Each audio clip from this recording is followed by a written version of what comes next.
Hola chicos, sean bienvenidos a este nuevo video donde vamos a revisar las preguntas de Historia del Perú del examen de admisión de la Universidad Nacional Mayor de San Marcos.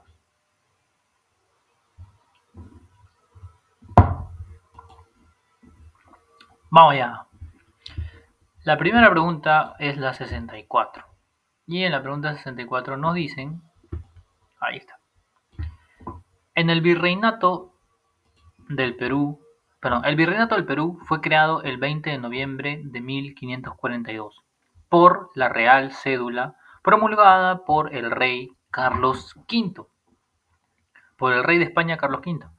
Se caracterizó por fortalecer y centralizar el poder de la corona y sobre todo controlar las que habían enriquecido y empoderado a los quienes, teóricamente, debían proteger y evangelizar a los indios. Ya muchachos, esta pregunta es directa. Tema Virreinato del Perú, una de las fijas en el curso de historia, en San Marcos y en admisión en general.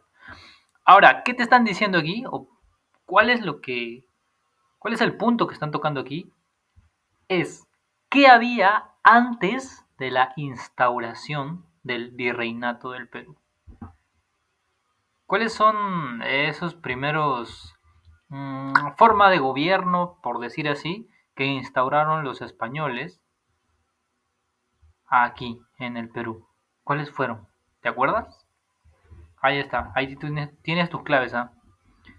No sé si te acuerdas, antes no, durante, después de la llegada de Francisco Pizarro, después de la llegada de Diego de Almagro, sus hermanos, sus hijos, empezaron a luchar entre ellos. ¿Te acuerdas las famosas guerras civiles entre españoles? ¿Y te acuerdas la guerra o la batalla entre encomenderos? Exacto. No, ya te diste cuenta, ¿verdad? Toda esa situación hizo que la corona española instaurara el virreinato, ya que los encomenderos habían tomado el poder aquí en las tierras del Perú, en vez de proteger y evangelizar a los indios, que esa era su misión. Para eso la corona española les dio el, el, les dio el financiamiento, les dio el visto bueno, con ese objetivo. Pero ellos, en vez de proteger y evangelizar, estaban haciéndose ricos, estaban explotando a los nativos de aquí. ¿Y quiénes eran ellos? Los encomenderos. ¿Y qué tenían ellos? Las encomiendas, que luego van a pasar a llamarse intendencias. ¿Te acuerdas? Con la instalación del virreinato, las encomiendas pasan a llamarse intendencias. Ya está, muchachos. ¿Cuál es la clave?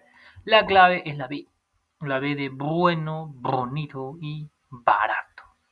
Ay, ay, ay, dicen por ahí. Y ojo con ese tema, el virreinato del Perú fijo, recontra fijo en admisión San Marcos. Reformas también, reformas toledanas y reformas borbónicas. Muy bien, correcto. Vamos a la siguiente, número 65. ¿Qué dice la 65? El momento de mayor auge durante el periodo republicano, denominado prosperidad falaz por el historiador Jorge Basadre, fueron los dos gobiernos del mariscal Ramón Castilla, quien, con los ingresos del guano, estabilizó la economía, realizó obras públicas y armó convenientemente a la Marina peruana. Uno de sus importantes decretos fue la Ley de la Consolidación, cuyo objetivo principal fue, listo, cerrado, identifica el tema, prosperidad falaz. Aunque a este temita de la prosperidad falaz también se le conoce de otra manera. ¿Te acuerdas cómo se le conoce? Sí lo recuerdas, seguro que sí. Se le conoce como la... Ahí está. Se le conoce como la época del guano, porque eso fue lo que llevó al Perú a una prosperidad que al final fue mentira, ¿no? Porque no lo supieron aprovechar adecuadamente. Uy, ¿qué fue? Ya la fregué. ¿Y ahora? ¿Cómo corrijo esto? Deshacer. Ah, ya. Época del Guano. Ahí está. Muy bien. Entonces, en la época del Guano, gobierno más destacado, el gobierno del mariscal Ramón Castilla, ya que gobernó 2 veces. Y acá destaca esto, la ley de la consolidación. En pocas palabras, te están preguntando en qué consistía la ley de la consolidación, de qué trataba la ley de la consolidación. Y seguramente tú has estado entre dos alternativas, ¿verdad? Entre, profe, estoy entre la A y entre la C. Por ahí algunos han marcado la A. Mis condolencias si marcaste la A. En serio, porque la clave era la C. ¿Cómo? ¿Qué? ¿Cómo que la clave era la C? Sí. Y ahora te voy a explicar. Mira, durante esta prosperidad falaz, estamos hablando de el primer militarismo, es decir, los primeros años de la República en el Perú. Esta época es posterior a la batalla de Ayacucho, posterior a la llegada de don José de San Martín, posterior a la llegada de Simón Bolívar, donde el Perú empieza a entrar a la vida republicana. Pero, debes acordarte tú que la independencia no fue gratis. La independencia nos costó, se tuvo que pagar. ¿Te acuerdas de la capitulación de Ayacucho? Luego de la batalla de Ayacucho. Ya te acuerdas. Que ahí se quedó que se le iba a pagar a España todos los gastos por las guerras de independencia, el regreso de España. Ya. Eso costó a los criollos peruanos. Ellos pusieron el dinero, ellos prestaron el dinero al gobierno peruano para que pagara todo ello. Entonces a ellos se les tenía que pagar ese dinero. Durante años venían reclamando y a ellos se les tenía que pagar. Entonces Ramón Castilla, teniendo en cuenta eso, saca la ley de la consolidación y dice, vamos a pagarle, traigan sus documentos, todo lo que se ha firmado, a ver la cantidad que han dado, que han prestado y se lo vamos a dar, se lo vamos a pagar. ¿De acuerdo? Correcto. Y que luego va a haber un escándalo, ¿no? Por la ley de la consolidación en el gobierno de Rufino Echenique, y que por eso Ramón Castilla vuelve a entrar, porque saca a Rufino Echenique y tiene su segundo gobierno, pero ahí está, ley de la consolidación. Entonces, aquí la clave es la C, porque dice cancelar definitivamente el pago de la deuda interna. ¿Y qué era la deuda interna?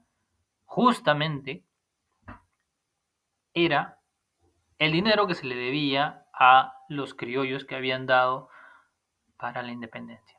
No sería la A pagar la deuda de la independencia al reino español, no sería, porque acá te está diciendo pagar la deuda de la independencia al reino español. Y con la ley de la consolidación no se le paga al reino español. Al reino español ya se le pagó después de la capitulación de Ayacucho. Con la con la ley de la consolidación se le paga a los criollos peruanos que prestaron el dinero. Y ellos están pues en Perú. Por eso es interno, por eso deuda interna. ¿Ve? Ahí está, ya lo entendiste, ¿verdad? Muy bien, correcto. Esa era la clavecita. La C de celeste, la C de coco, la C de cereza. Pero para los enamorados, la C de corazón. Vamos a la última pregunta, la B. Y con esta ya cerramos, la 66. Y con esta ya cerramos.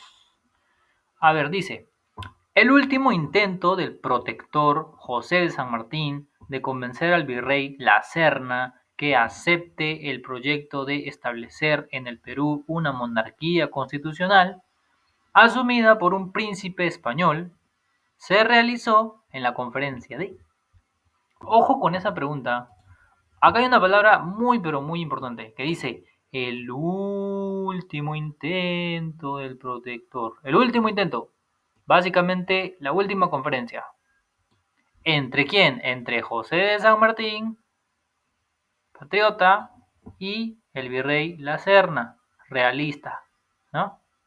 Ahí está. Correcto. A ver, es curioso, ¿no? Pero estos temas, los tres, las preguntas de los tres, no están tan alejados. Mira, por ejemplo, primerito es virreinato, luego es Don José de San Martín y luego época del Guano. Casi que están por ahí. No hay tanta diferencia cronológicamente hablando. No es como que te preguntaran gobierno de Velasco Alvarado, gobierno de Fujimori en una pregunta y en otra pregunta te preguntaran, valga la redundancia, cultura chavín, cultura paracas, ¿no? Y en otra, los incas, ¿te das cuenta? O el virreinato ya en otro. No, básicamente aquí se han enfocado en periodos de la historia del Perú que están muy cerca. Así que ten en cuenta eso, ¿eh? San Marcos de alguna otra manera les ha dado una ayudita a los postulantes, porque al estar cerca los temas te permite recordarlo. Ya, correcto. Entonces, ¿cuál fue ese último intento? Vamos, Guaura. No, en Guaura, recuerda, se dio el- una de las proclamaciones de la independencia, ¿no? En la, así como así como en el centro histórico de Lima se dio una, en Guaura también se dio otra, así que no. Asnapuquio, no, ahí se dio el motín de Asnapuquio, donde el virrey Pezuela fue sacado justamente por quién, para que entre el virrey La Serna. No. La conferencia de Miraflowers, no, Miraflowers es, no la última, es la primera, donde don José de San Martín da a conocer su proyecto y los realistas, los criollos de aquí de Perú, le rechazan.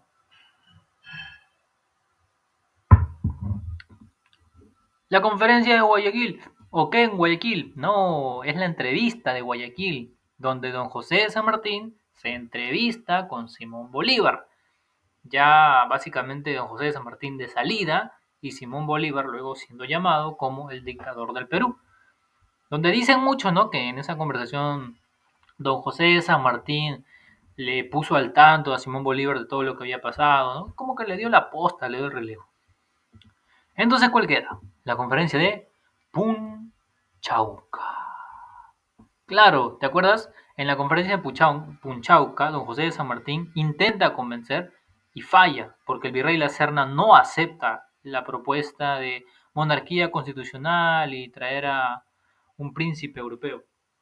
Y con eso el virrey La Serna sale de Lima, se va de Lima y se instaura en la sierra. Y don José de San Martín tiene la libertad de tomar Lima.